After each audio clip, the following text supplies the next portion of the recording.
Thank you, MP Noks, Senator Bowie, President Setterfeld, dear attendees, ladies and gentlemen. It's a pleasure to be here today. Allow me to greet you and to express my great pleasure for the opportunity to address and share with you experience with regard to the position of women in Montenegro throughout the impact of the COVID-19. It's a major honor, but also a special responsibility to speak on this topic from the position of the President of Parliament of Montenegro. The coronavirus pandemic has posed a great challenge to the entire world and make us face serious health, economic and social effects. Moreover, it reminded us for the vulnerability of human rights, in particular of those that are most jeopardized and least protected in the society. As is usually the case in times of crisis, women have once again played an important role in responding to challenges at both the state and family levels. Even through being a small country, Montenegro itself has been significantly affected by the consequences of the pandemic, which has proved that there are still firmly entrenched gender roles and inequalities in the distribution of power between men and women. By having contributed to expanding disparities and threatening to delete the progress made toward achieving gender equality, the pandemic has endangered the development of welfare of women. Through the activities of the Gender Equality Committee and by means of its scrutiny mechanisms, the Parliament of Montenegro has intensively monitored gender impacts of the pandemic and conducted the analysis of measures adopted for the purpose of its mitigation. It was the 12th session of the Women's Parliament that provided a platform for discussion on the crucial aspects of women's contribution and additional burdens during the pandemic, with a special focus on the economy and unpaid work. Research carried throughout 2020, delivered on that occasion, has shown that women who make up more than 70% of the employees in the areas of health, education, tourism and trade have borne the heaviest burden in combating the pandemic. Despite having been most exposed to the risk of developing a disease, this access to healthcare services has been greatly reduced or disabled. Due to the loss of jobs, the economic independence of women was affected. Therefore, many of them experienced decrease in personal income throughout the period of significant increase in the cost of living. Over the first 3 months of the pandemic alone, the total decrease in women's net earning cumulatively amounted to 2.34 million euros. A whole day-to-day care in the family, children and elderly persons has been removed from institutions to women. The activity of women in the area of unpaid work and household care exceeded the work of men by 92%.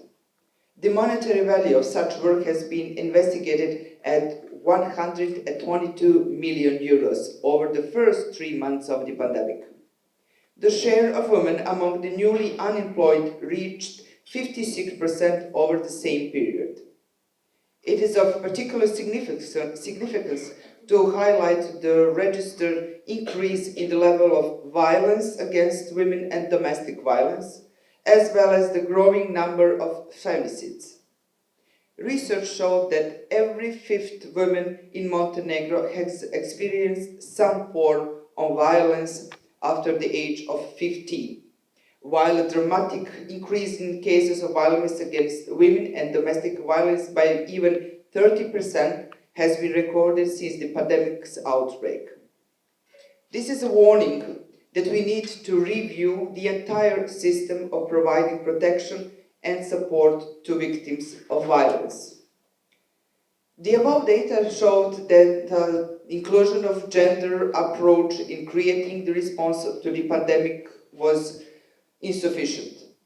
The lack of gender analysis of direct and indirect effects of pandemic makes it difficult for us to recognize and understand the consequences for men and women, so to create plans for recovery measures that must take into consideration women's needs, particularly with reference to their jobs, care responsibilities, strengthening and expanding income support measures and self-employed women, and to provide assistance for women who are victims of violence. Investigating in gender equality means investing in gender equality means investing in the overall progress of society, its economic, political, and cultural prosperity. The forthcoming economic recovery from the crisis caused by the pandemic is a chance to review and redefine our recent developments and develop recovery strategies that would be of a higher grade quality, more efficient, and more just. Having recognized the need for economic empowerment of women, we have recognized the importance of gender mainstreaming of the budgetary processes and incorporating gender-responsive budgeting as a special tool for budget planning, execution, and reporting of the budget.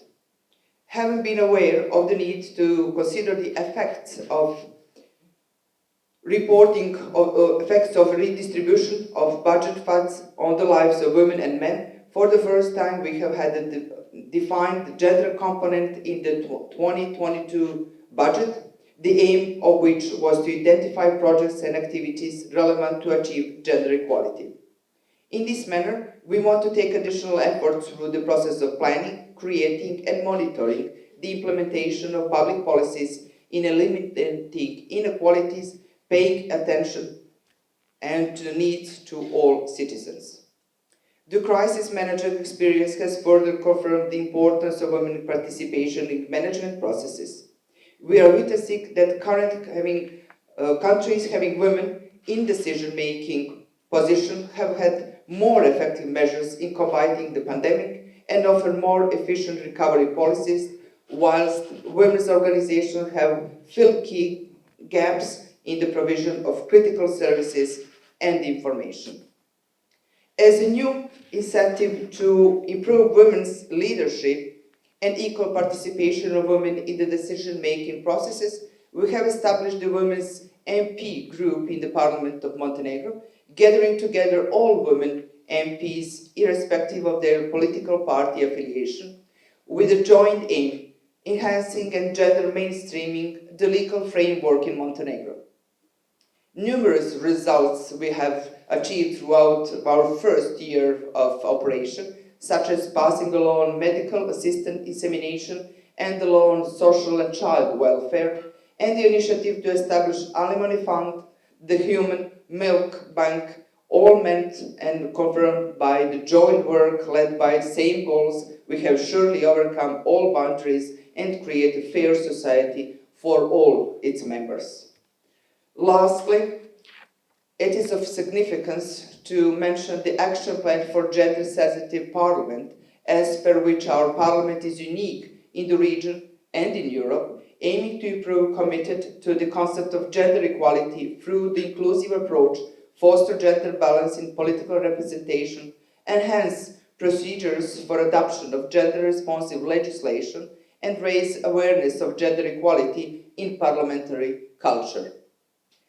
We must be aware that in times of crisis and economic instability, human rights of women are first to be affected, and that we must continuously fight to preserve and improve them, as well as ensure that the needs of women and girls are recognized in the centers of all our responses. Thank you all for having the opportunity to speak to you today.